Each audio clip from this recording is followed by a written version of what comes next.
Okay, hey guys, so we're going to do chapter 27, soft tissue injuries. There's quite a bit to this one, so just bear with me. We're going to talk about recognition and management of wounds, burns, electrical, chemical, and thermal burns, chemicals in the eyes and on the skin, pathophysiology assessment and management of wounds, avulsions, bite wounds, lacerations, puncture wounds, and incisions. Pathophysiology, assessment and management of burns, electrical, chemical, thermal, radiation, and crush syndrome. So getting started here, introduction. So soft tissue injuries are common. Simple as a cut or scrape, serious as a life-threatening internal injury. Remember last chapter, we talked about even the smallest cut on some people can be life-threatening. So we never underplay any type of injury. Do not become distracted by dramatic open wounds. Do not neglect airway obstructions. This I'm super guilty of myself. Um, we get that really cool distracting wound that's it's morbid, but it's really cool to look at. And we forget that there's other underlying problems. So we've got to train ourselves mentally not to do that. Yes, we need to look at it. We need to stop the bleed, do whatever. But there's also that full assessment that we have to do. Soft tissue of the body can be injured through a variety of mechanisms. So we've got blunt injuries, penetrating injuries, barotrauma, and then burns. Soft tissue trauma is common form of injury. Uh, Death is often related to hemorrhage or infection, and soft tissue injuries can often be prevented by simple protective actions. So the skin is the body's first line of defense against external forces and infection. The skin is relatively tough, but still susceptible to injury. We all know that. Range from simple bruises and abrasions to serious lacerations and amputations. In all instances, the EMT we got to control bleeding, prevent further contamination, which can lead to infection, protect wounds from further damage, and apply dressings and bandages to various parts of the patient's body. Skin varies in thickness. So we know that there's thinner skin in the very old, the very young. We know our bodies have parts of it that are thinner skin, like the eyelids, lips, ears. Um, your scalp, your back, soles of your feet, palms of your hands, we know those are thicker and a little bit harder to damage. The skin has two principal layers, the epidermis and the dermis. There's also a third that we'll talk about just a little bit, the subcutaneous, here in just a minute. But the epidermis is the tough external layer. That's what we can see. That is our epidermis. The dermis is the inner layer that lays beneath what we can see. So here you've got the epidermis. It's that top layer. We can see it. Um, then we go into our dermis, which is a little bit lower down.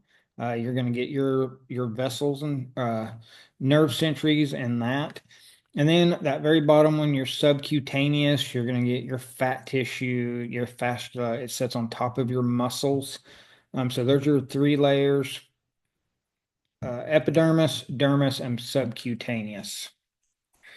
Skin covers all the external surface of the body. Bodily openings are lined with mucous membranes. This provides a barrier against bacterial invasion.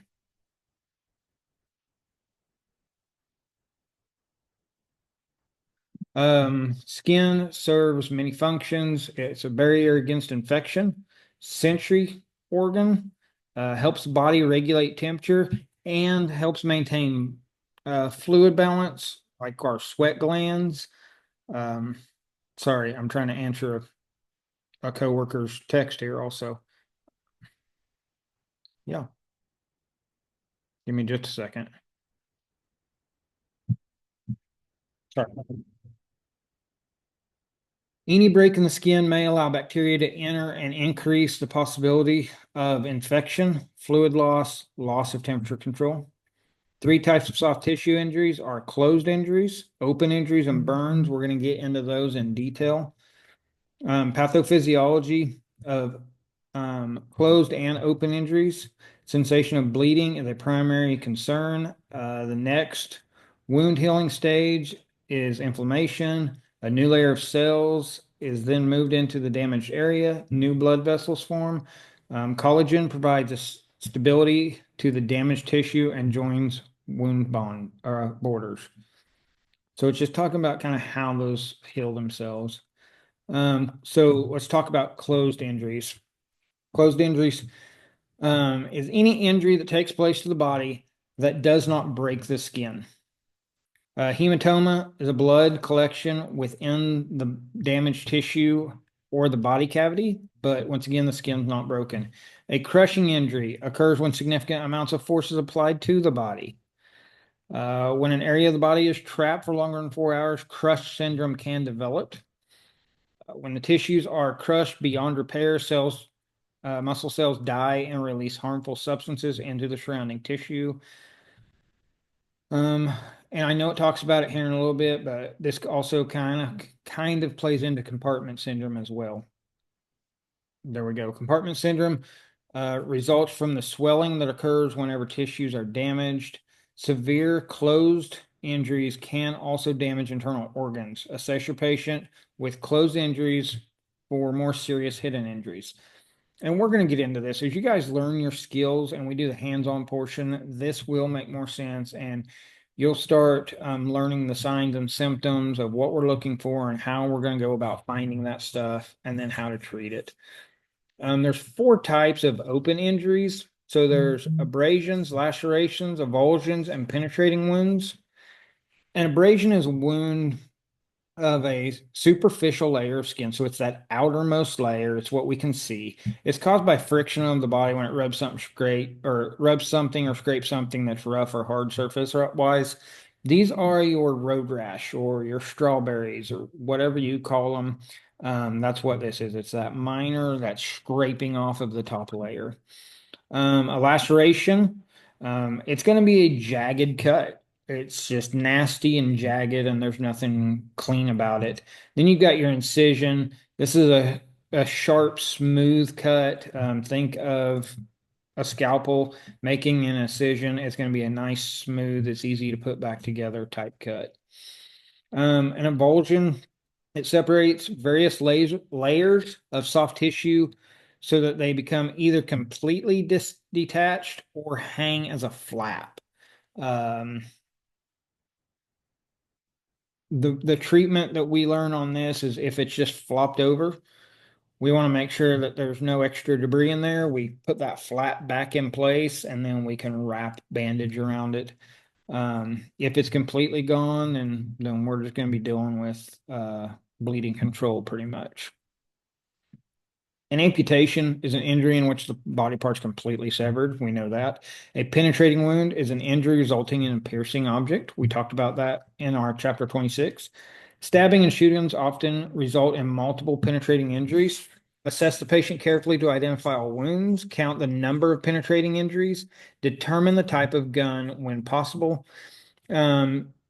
Stabbings or shootings, either way, we always need to look for that exit because one wound can very well be two. We need to make sure that we're taking care of the entire problem, not just what's obvious. Blast injuries we talked about. We got that primary blast, damage caused by the blast wave and sudden pressure change. We got the secondary blast. Damage results from flying debris, and then that territorial blast. That's victim is thrown by the explosion, perhaps into another object, causing some sort of injury.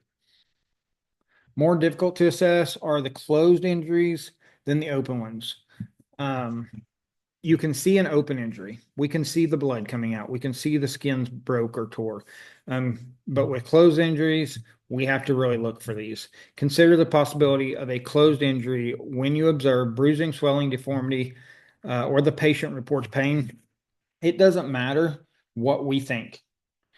If we have any of this, and our index of suspicion or our mechanism of injury indicates possible fracture or break, we splint. We're going to treat it like it's a break because we don't have an x-ray machine in the truck. And then we move on to our scene size up. So scene safety, me, my partner, and then the patient. Mechanism of injury, look for indicators, use that common sense of yours to put the picture together.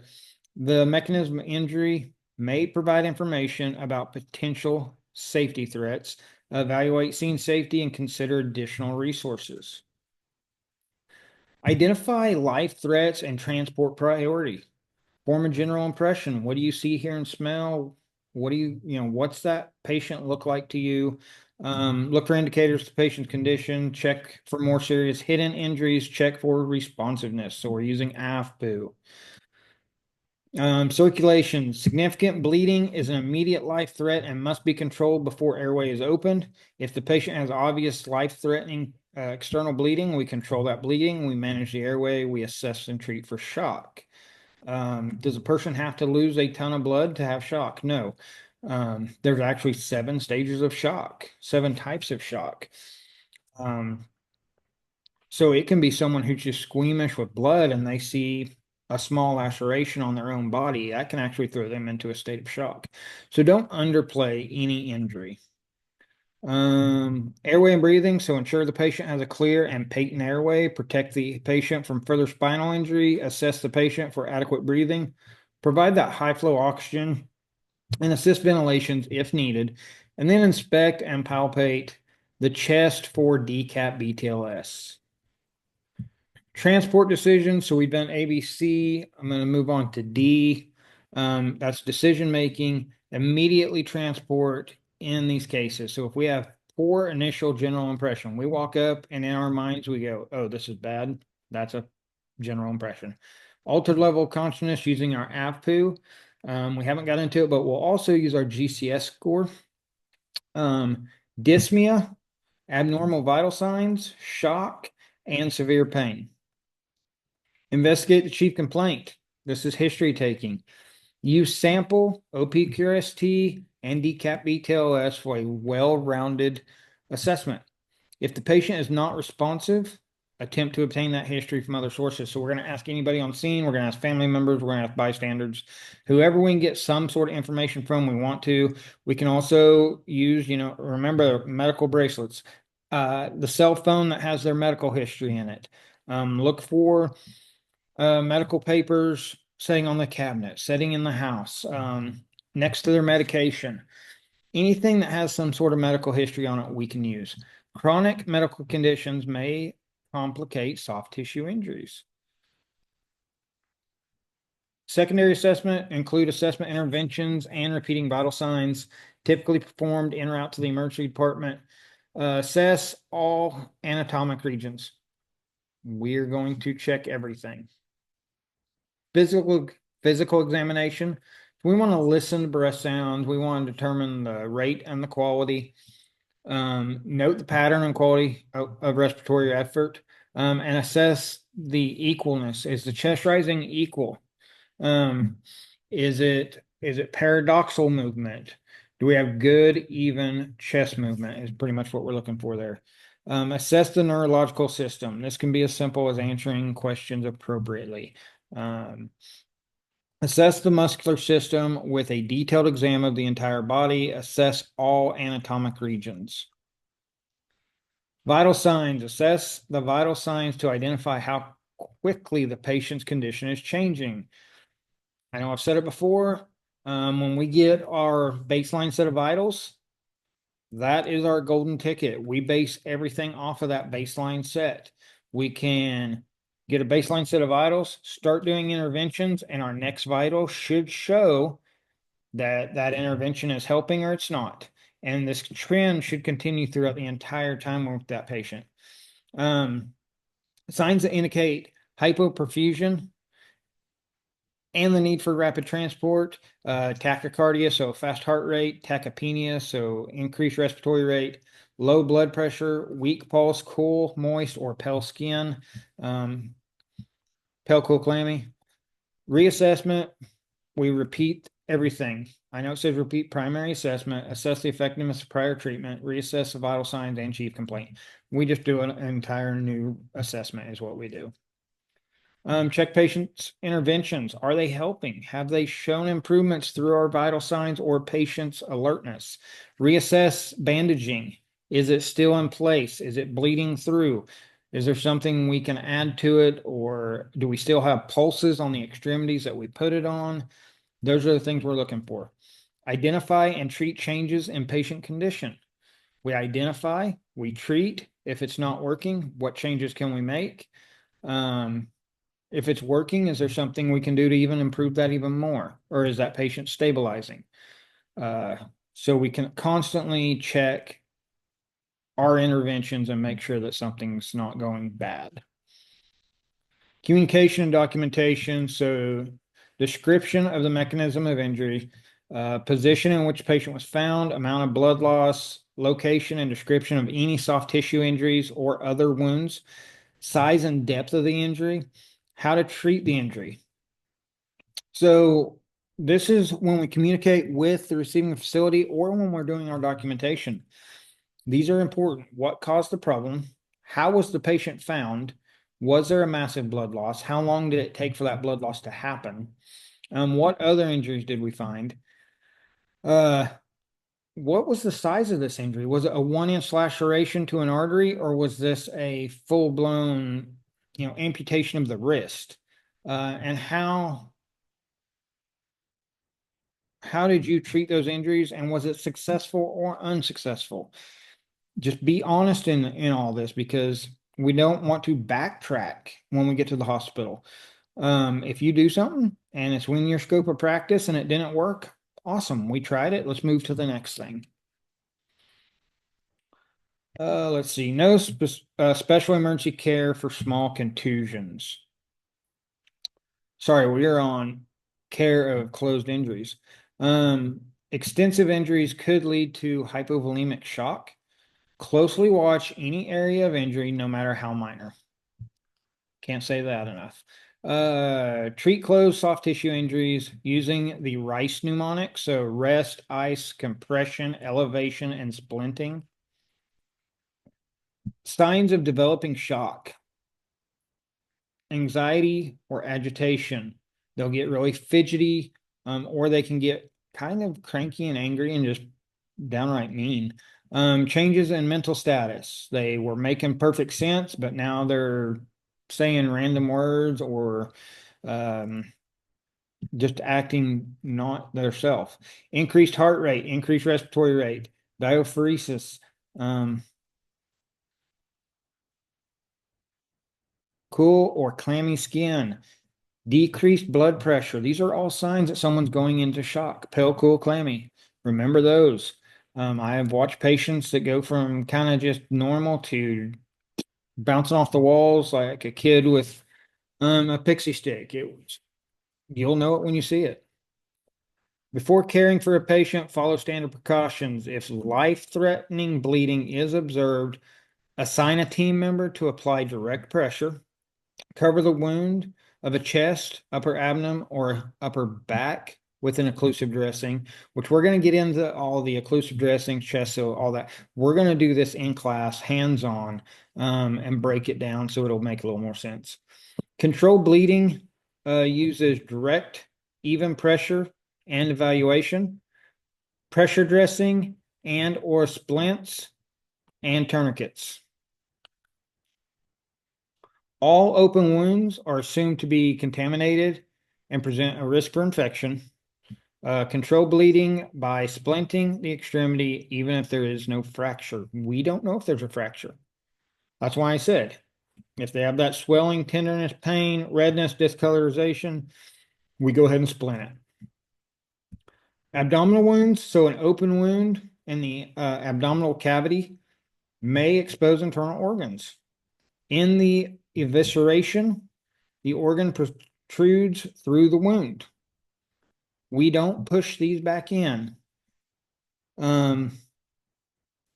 Treatment for that, I think, is coming up. There we go. Cover the wound with a sterile gauze. Secure the gauze with an occlusive dressing. Keep the organs moist and warm.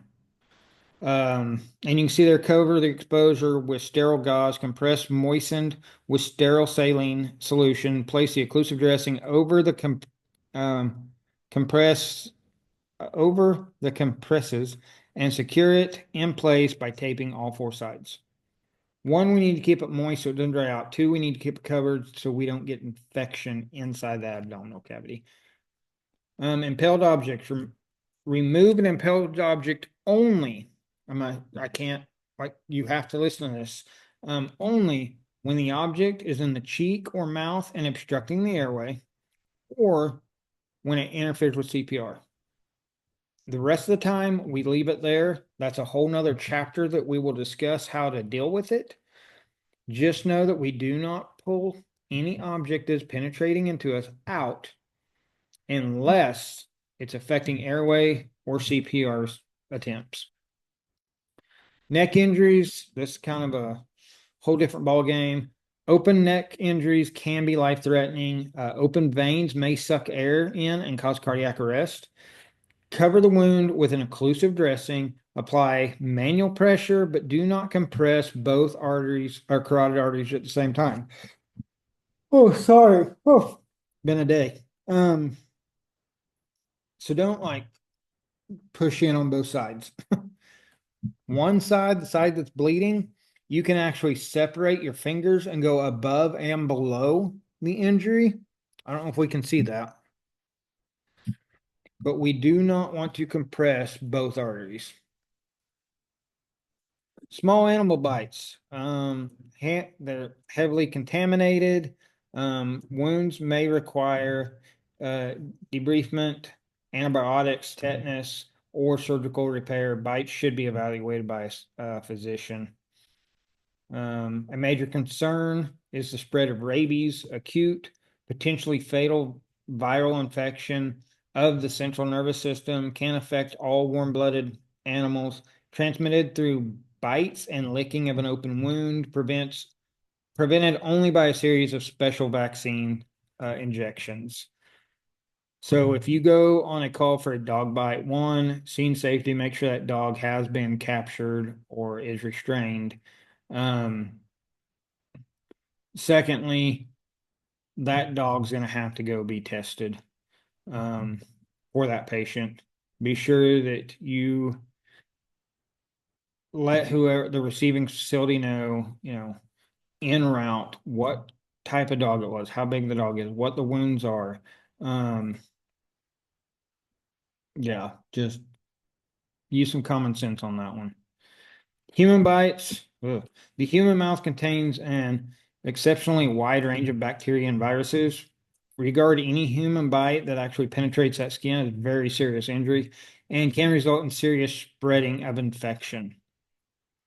Emergency treatment is apply a dry sterile dressing, promptly immobilize the area with a splint or bandage, provide transport to the emergency room department. Burns, among the most serious and painful of all injuries. A burn occurs when the body receives more radiant energy than it can absorb. Source of the energy may include heat, toxic chemicals, or electricity. So always perform a complete assessment and determine whether other serious injuries are present. Children, older patients, and patients with chronic illnesses are more likely to experience shock from a burn injury. If you go further in your EMS career, we will break down to a cellular level what's taking place with burns. We all know that we get burned, we get a blister. That's our body's reaction and protection. It's trying to cool that area. Older people and children, we've got to really watch for burns. Pathophysiology, burns are soft tissue injuries that are created by a transfer of radiation, thermal or electrical energy. Thermal burns occur when the skin is exposed to temperatures higher than 111 degrees Fahrenheit. Severity of a thermal injury correlates directly with the temperature, concentration, amount of heat energy possessed by the object or substance, and then duration of the exposure. The greater the heat energy, the deeper the wound. People reflectively limit heat, energy, and exposure time. They cannot do so if unconscious or trapped. So if they're unconscious, they're laying out in the sun. That's kind of what it's talking about there. When a person is burned, the skin that acts as a barrier is destroyed. Burns create high risk for infection, hypothermia, hypovolemia, and shock. Burns to the airway are of significant importance. Circumferential burns to the chest can compromise breathing, and circumferential burns to extremities can lead to neurovascular compromise or irreversible damage.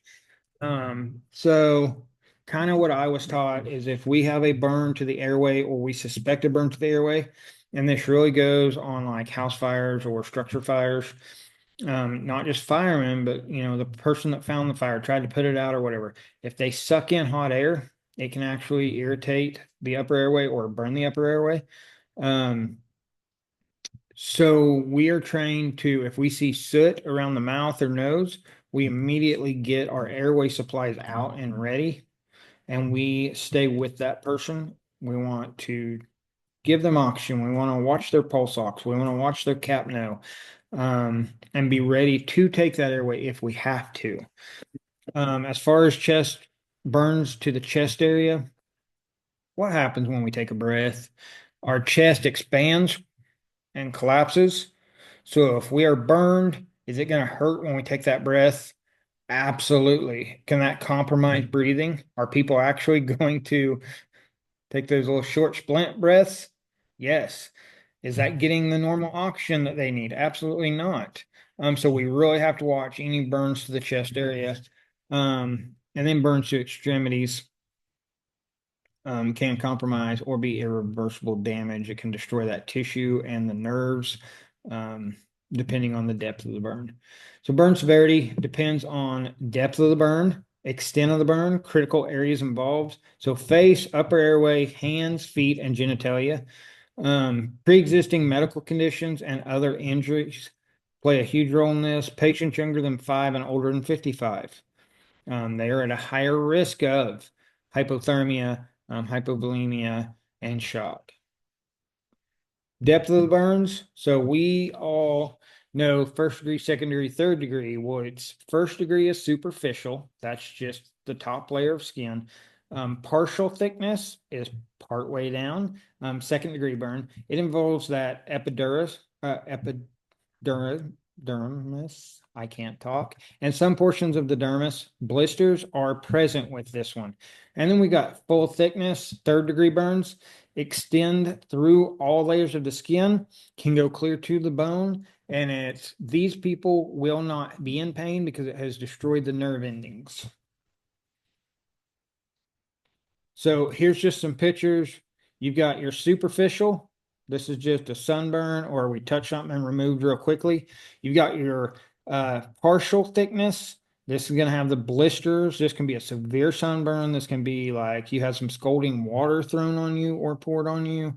And then we got the full thickness at third degree, and it goes all the way down to the muscle layer or deeper. Below that, you can see A, severe sunburn. B, it's blistering. That was probably scalding water or something like that that caused that. And then C, of course, uh, it looks like a McDonald's chicken nugget. He's kind of crispy. That's a really bad one. Extent of the burn. So estimated use of rule of palm or rule of 9. I love the rule of 9. I love the rule of palm. I hate the rule of 9. And I'll explain that here in a minute. The proportions differ for infants, children, and adults. Include only partial thickness and full thickness in estimations of the extent of the burn injury. So we're going to talk about, it's going to give us the rule of 9. You will have state questions and national registry questions over this. Like I said, I don't like it at all. That's just how it is. So on these infants and children, you can see 18 in head and 12 in the head. 9 and 9 for the arm, 18 for the chest and back. Genitalia does not change from adults and children. It's 1. And then the legs on these two, 13.5, 16.5, and 18. Um, that's just how they kind of you guesstimate on the percentage of burn to the body. So if my entire right leg is burned, that would be 18%, right? And it doesn't even talk about rule of 9. So, or rule of palm. So rule of palm is you take the size of the patient's palm, and if you can lay it up there and count how many palms it would take, that's the number you would say. So if it's my chest, 1, 2, 3, 4, 5, 6, 6% burn to the front of the chest. The palm is so much easier to use, but like I said, your state and your national uses the rule of 9. One more thing I'll throw out, and I know I've said it in the past, get on Amazon. Order those little cheat cards that medics carry with them. And the rule of 9 will be in there. Learn it and know it because it is important. When you are assessing a burn, it's important to classify the victim's burns. Classification of a burn is based on the source of the burn, the depth of the burn, severity of the burn. So now we're moving back to scene safety or scene size up. So scene safety, observe the scene for hazards and safety threats, ensure that the factors that led to the patient's burn injuries do not pose a hazard to you. Mechanism of injury, determine the type of burn that has been sustained and the mechanism of injury. So the mechanism of injury, gather information from the patient about the extent of the injury, assess the scene and environmental hazards, determine the number of patients, call for additional resources as early as possible, consider the potential for other injuries. Primary assessment, begin with a rapid exam. Real quick, let's look them over. Are there any life threats? Form a general impression. Look for clues to determine the severity of the injury and the need for rapid transport. Are there life threats here? Do we need to transport quickly? Be suspicious of clues that may indicate abuse, like gloving. If you don't know what gloving is, it is when someone purposely they're punishing a child, and so they stick their arm into hot water. It will be burned up to a perfect point, and then it's normal. This can happen on the arms, legs, buttocks, genitalia. Uh, Sometimes it is an accident. Most of the time, it's going to be an intentional. It's a punishment thing. Um, that is gloving, so be suspicious of that. Cigarette burns, cigar burns, that kind of stuff. Consider the need for manual spine stabilization. Check the responsiveness using AVPU. Airway and breathing, ensure that the patient has a clear and patent airway. Be alert for signs, 2 signs that the patient has inhaled hot gases or vapors. We talked a little bit about that. So singed facial hair, soot present and in and around the airway, nose and mouth. That facial hair one's a pretty good one too that I didn't think about earlier. Airway and breathing. Heavy amounts of secretions and frequent coughing may indicate respiratory burn. Quickly assess the adequate breathing. Sorry. Inspect and palpate the chest for decap BTLS.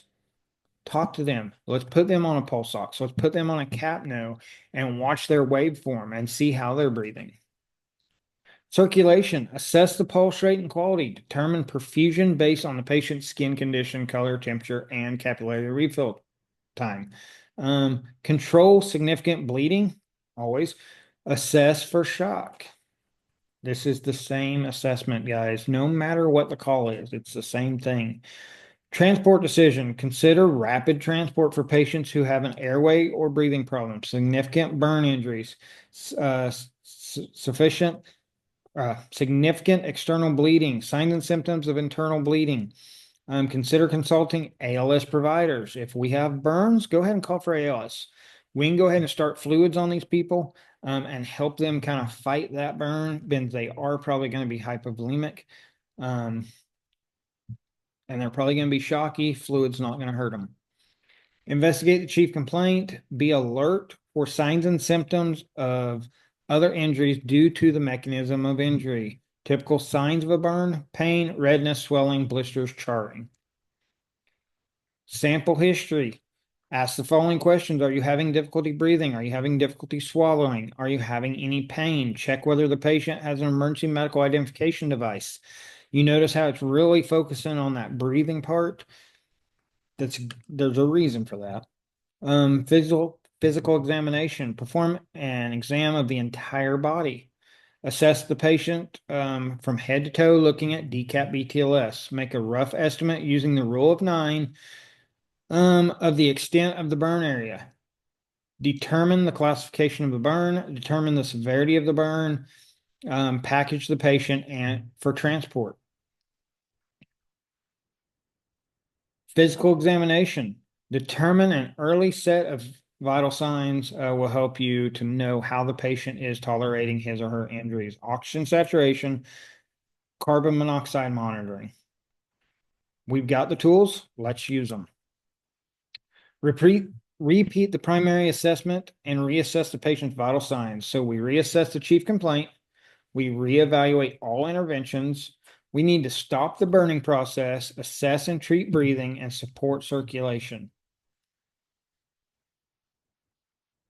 Provide rapid transport. Oxygen is mandatory for inhalation burns and large body surface burns. If the patient has signs of hypoperfusion, treat aggressively for shock and provide rapid transport. Communication documentation. Provide the hospital personnel with a description of how the burn occurred. Describe the extent of the burn, amount of the body surface involved, depth of the burn, location of the burn. Document if special areas are involved. Depending on the severity of the burn, this very well could be a helicopter type injury where we call a chopper and we get to a burn center. And the reason I say that is those of you who are in my classes, we live in the middle of nowhere. Closest burn center is what, 3.5 hours away. So let's get a helicopter. It's going to be quicker. They can give meds for pain. They can knock that person down if they need to. That's why I say that. For those of you who watch my channel who happen to live in a big city and you can make it to that burn center, that's awesome. That's great. Depending on the severity of the burn, though, we might want to be looking at a helicopter. Stop the burning process. Prevent additional injuries. Thermal burns caused by heat, most commonly caused by scalds or an open flame. Coming in contact with a hard object produces a contact burn. A steam burn can produce topical or scald burn. A flash burn is produced by an explosion. May briefly expose a person to very intense heat. Lightning strikes can cause a flash burn as well. So management: stop the burning source, cool the burning area, and remove all jewelry. Increase exposure time, will increase damage to the patient. All patients should have a dry dressing applied. Maintain body temperature, prevent infection, and provide comfort. So we want to stop the burning. If that means we need to pour normal saline on them or water, whatever, we can do that. Stop the burning. We got to cool that area. Get that jewelry off because of swelling. And then dry, sterile dressings need to cover that burn area.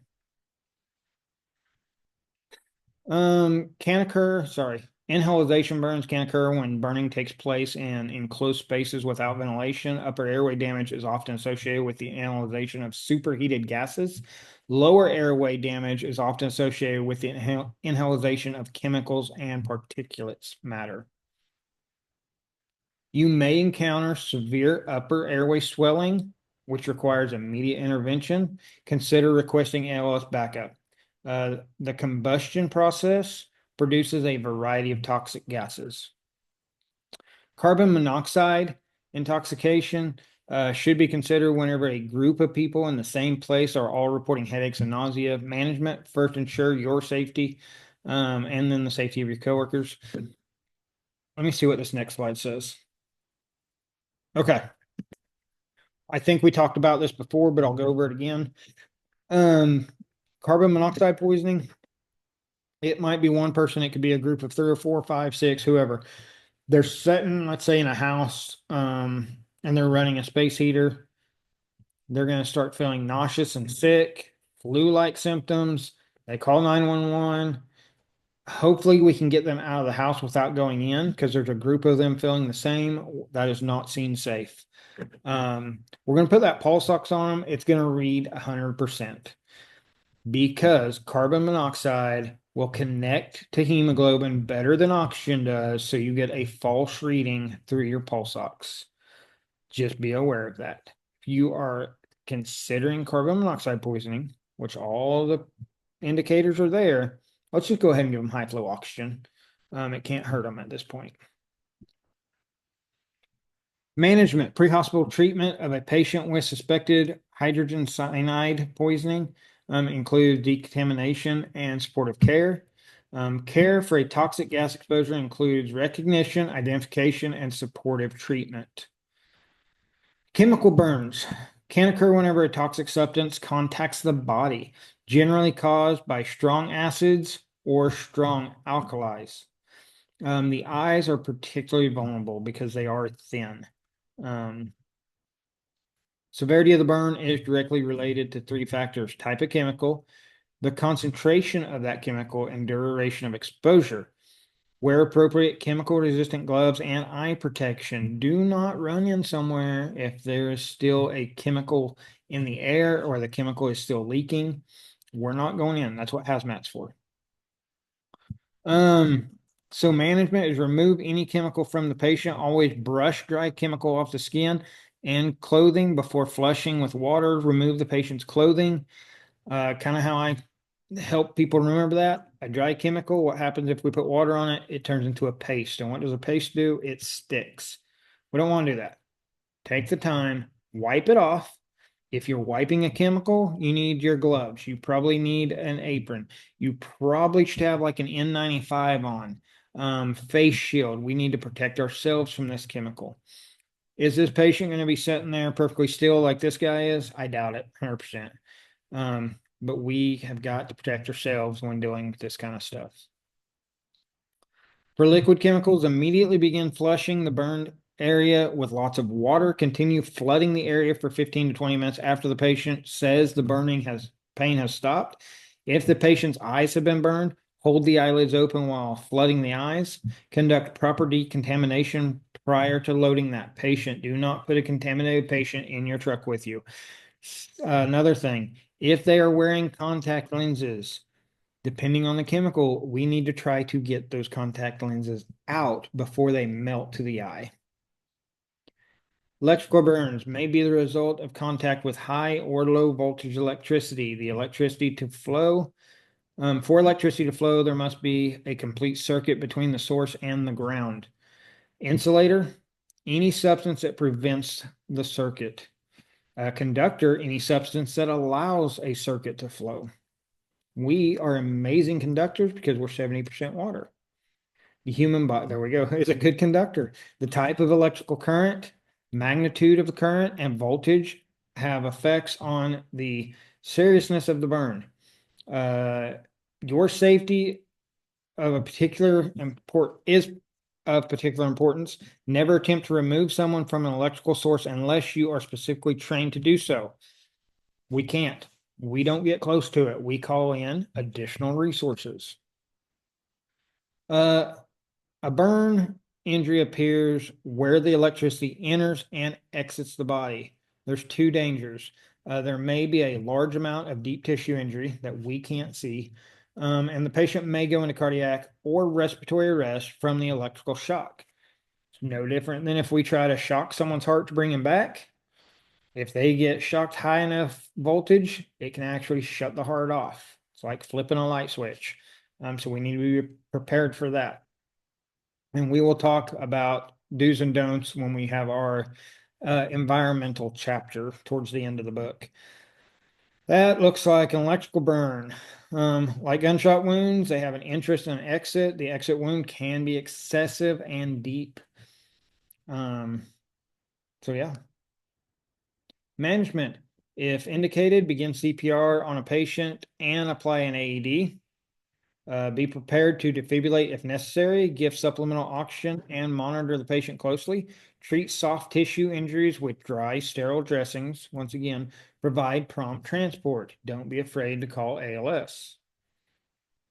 Taser injuries. In recent years, law enforcement has increased its use of tasers, potentially complications for the patient with undergoing disorders. So use of a taser has been associated with dysrhythmias and sudden cardiac arrest. Make sure you have access to an AD when responding to a patient who has been exposed to a taser shot. Radiation burns, potential threats include incidences related to the use and transportation of radioactive isotopes. Um, initially, intentionally release radioactivity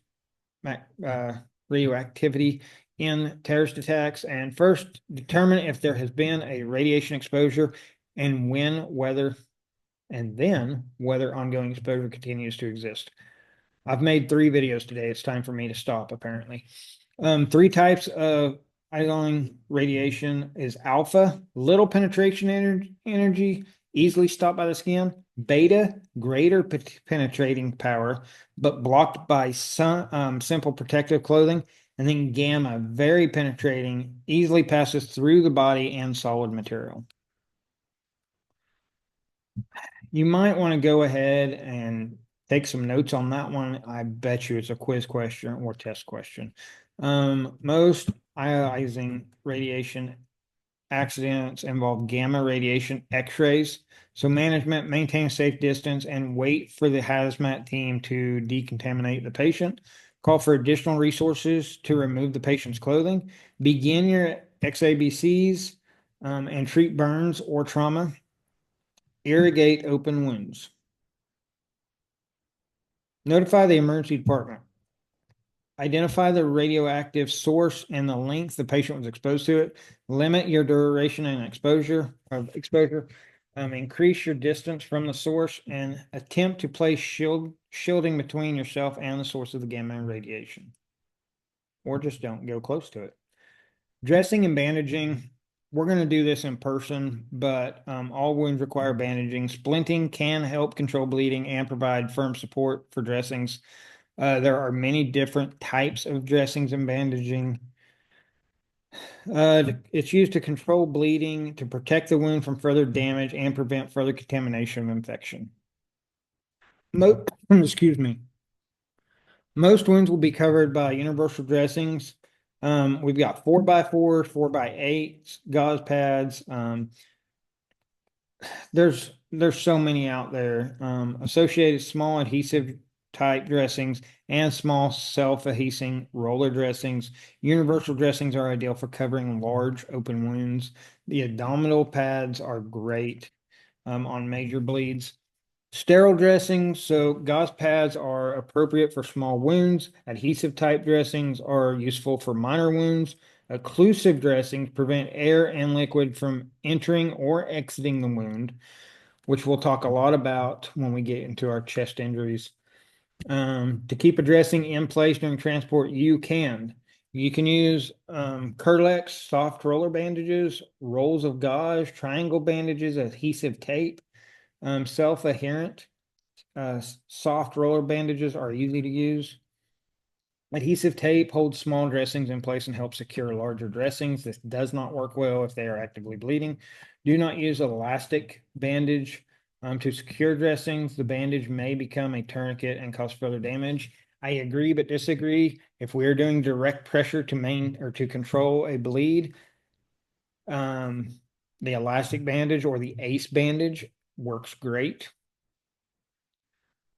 Splints are useful in stabilizing broken extremities, or if we even consider it might be broken, we use a splint. We use dressings. We can use triangle bandages to hold those in place. If a wound continues to bleed despite the use of direct pressure, quickly proceed to use a tourniquet. We talked about last chapter. Look at that.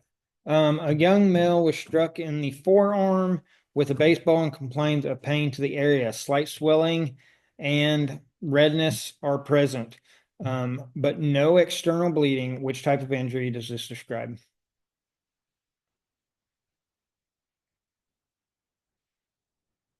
Okay. How about B, contusion? It's a bruise. A compression injury that is severe enough to cut off blood flow below the injury is called, which we didn't go deep into detail on this. I told you we would later. But the key word there is cut off blood flow. It's something that we have to worry about if we apply more than one tourniquet to a limb. So D, compartment syndrome. Oh, I just cheated on it. Sorry. We can read it, but the answer is A. A 45-year-old convenience store clerk was shot in the right anterior chest during a robbery. Your assessment reveals that the wound has blood bubbling from it every time the patient breathes. Your most immediate action should be prevent air from entering the wound. It's going to be a sucking chest wound. We're pretty confident that hit a lung because it's bubbling. If anybody here's a deer hunter, and you've ever made a good lung shot, you know what I'm talking about.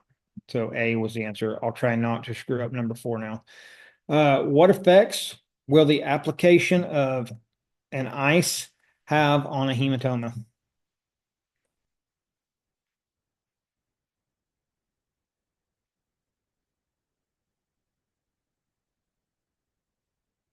We good?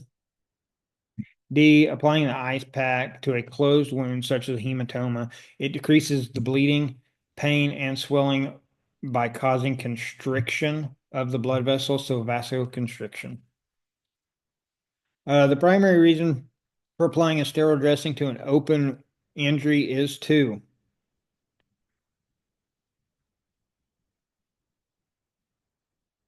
Yeah, there's actually kind of two correct answers. B, although prevention and contamination is an important reason for applying a sterile dressing to an open wound, the primary reason is to control the external bleeding associated with it. Okay. Sorry, I had to go back and make sure I read that right. The most appropriate way to dress a bandage an open abdominal wound with a loop bowel protruding from it is to.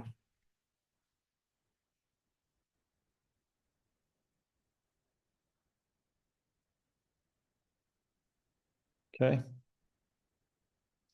All right. I believe it is C. Yep.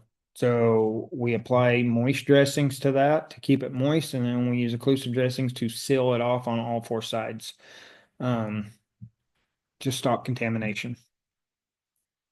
A 22-year-old male was attacked by a rival gang and has a large knife impaled in the center of his chest. Your assessment reveals that he is apneic and pulseless.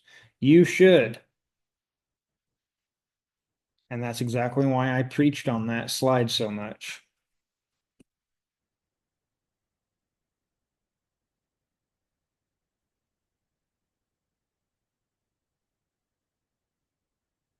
I think it's A.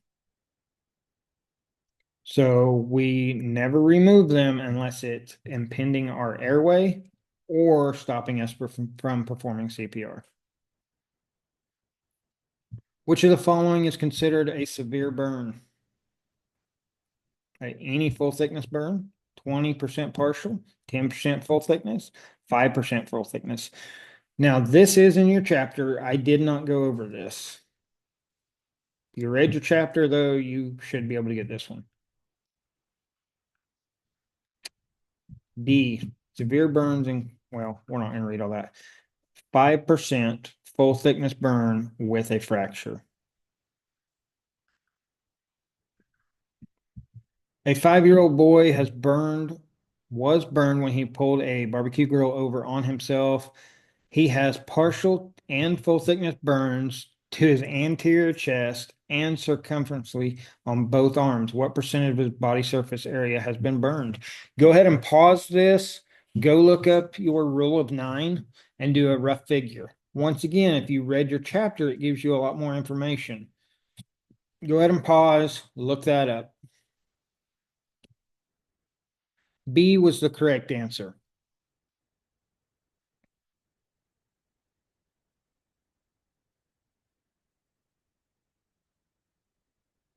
Which of the following statements regarding chemical burns is false?